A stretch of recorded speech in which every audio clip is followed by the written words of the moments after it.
Okay, good evening, everybody. I was just gonna make a quick video and give you a review of Dual Powers. I unboxed this game this past week, and I've played it obsessively enough over the past couple of days that I think I can give you a decent review of it. All right, so let's start off. Well, it's Dual Powers. It's designed by Brett Myers, and it's put out by Thunderworks Games, of course. I'm not familiar with Brett Myers or really Thunderworks Games too much. Maybe I am, I don't know. But I want to start off with the art direction. I love this. I love the box art. This is really what called to me. What's made the game stand out. It's been a big thing I have about box art.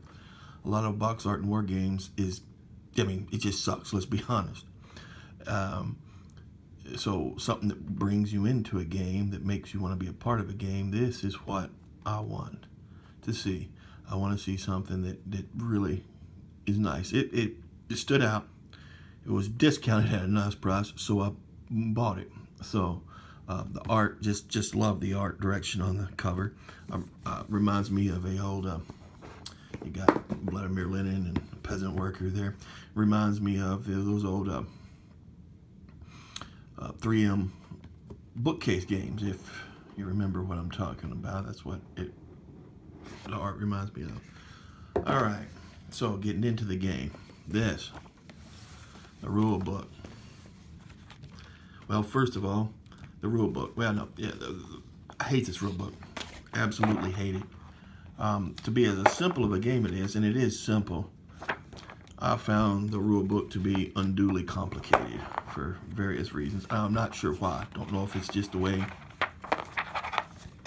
I look at rules, and I don't have problems with rule books. Generally, I don't get too upset about rule books, but this I wanted to throw away for whatever reason. And just one thing I will point out, you know, they'll make them.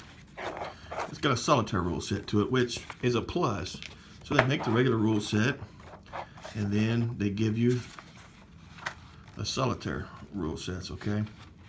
And the solitaire rule sets, it just keeps saying refer to the regular rules, two-player rules. I hate that. Just, if you're gonna do that,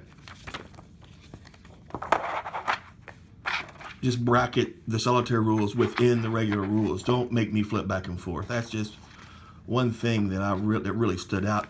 Dislike this rule book immensely.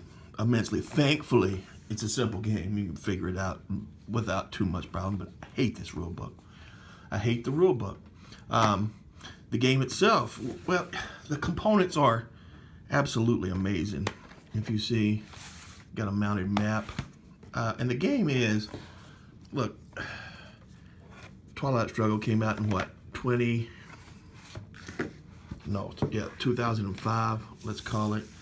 And it did something that a lot of other games didn't. It pulled off something that a lot of other games have been trying to pull off since. So there's been a lot of these, what I call Twilight Struggle lot games coming out since 2005, at least a couple years after that. Recently, you've had 13 Days, and then you had Fort Sumter, and now you have this game. They're all sort of like this Twilight Struggle lot game, where they give you that push back and forth, and they're fairly cheap, and they are, you know,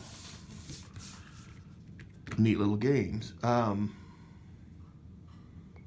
So this game reminds me a lot of Fort Sumter in a lot of ways. It has its own twists, but it reminds me a lot of Fort Sumter. I played Fort Sumter a lot. I played it almost every day, work day, for a year when it came out in 2018, I guess, into 2019. But the components are great. Love the components. Love the counters. Great counters. Great components. I wish more games would do this. I wish more games had components as good as this. The cards. Let's look at this. Yeah, look at this here. Got this little. Got the chits, wooden chits for the calendar days. Just great components. Have no complaints there. The cards are really good card stock. And this is another. you know, flipping through the rule book, you don't see any of the history of this. Is supposed to be the Petrograd Soviet versus the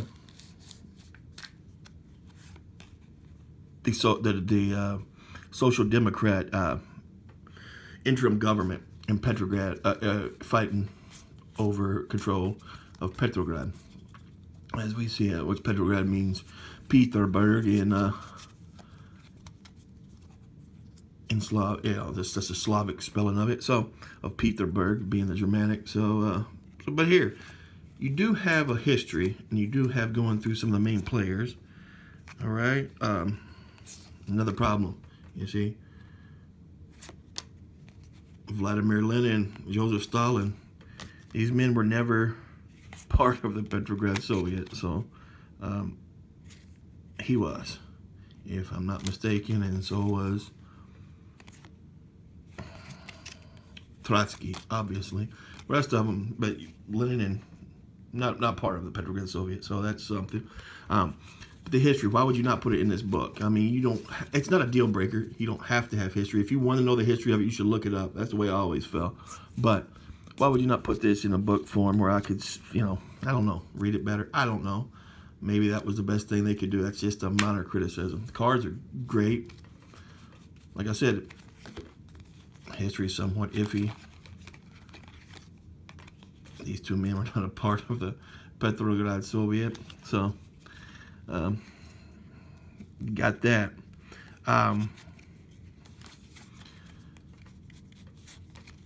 Card-driven nature, of course. You've got, you can put a unit worth a 3-bar unit into this zone, or you can refresh a unit anywhere. That's obviously the card-driven nature of the game, how it plays. And you're going to go back and forth, and it's a push, again, on a victory track, back and forth throughout the game for that, again, that Twilight Struggle feel. It pulls it off decently. It gives you decent mechanics and brings you into it. And I will say, I think that it does have a little more theme than Fort Sumter did. Fort Sumter was very light on theme. The only theme that really came through was, you know, Fort Sumter being the tiebreaker, you know. I mean, this, you got the will of the people, which means something. You've got areas of unrest. You've got a little bit more theme, not overly thematic. And you have a solitaire, a rudimentary solitaire system, and I don't mean that in any way. It's a simple solitaire system, easy to figure out and play, but it works well. Not as good as two-player game, but it works well as a solitaire system, and it's a somewhat enjoyable game. But out of all the games, does this one stand out? No, not really. Out of all the games of this type, no. 13 Days and Fort Sumter. I think it's better than Fort Sumter. Close to 13 Days. But I have to tell you, still the best game I think that encapsulates it in a small game is Cold War CIA versus KGB. I think that encapsulates that feeling better than any of these other games, to be honest with you. So if you're interested in this time period, in the Russian Revolution, it would be a great game for you to play, and a great game for you to have. Or if you don't have a game, a Twilight Struggle lot game like 13 Days or like Fort Sumter, this would be a good one, really a good one for you to have. I don't think that again, I think this is better than Fort Sumter. The mechanics are good, and it's a good bridge game. It's a good bridge game to get someone who's not used to playing war games into it and teaching, you know, learning card-driven mechanics. But other than that, it's a decent game, fair game. I would not call it anything special.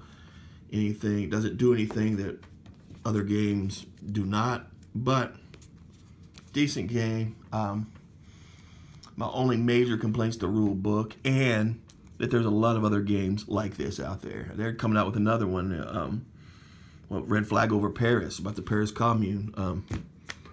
So a lot of games like this out here. I would say oversaturation, and they're very similar. So other than if you don't have one or you love this time period and you can find it at a good price, I wouldn't pay a ridiculous price for it. Good price, I would say, you know, 25, 27 bucks. The most I would go for it. So if you can get it for that, then by all means do. If not, I think there's a lot of other games out there that just as interesting. So, all right, that's my review. Y'all have a great evening. Talk to you soon. Bye-bye.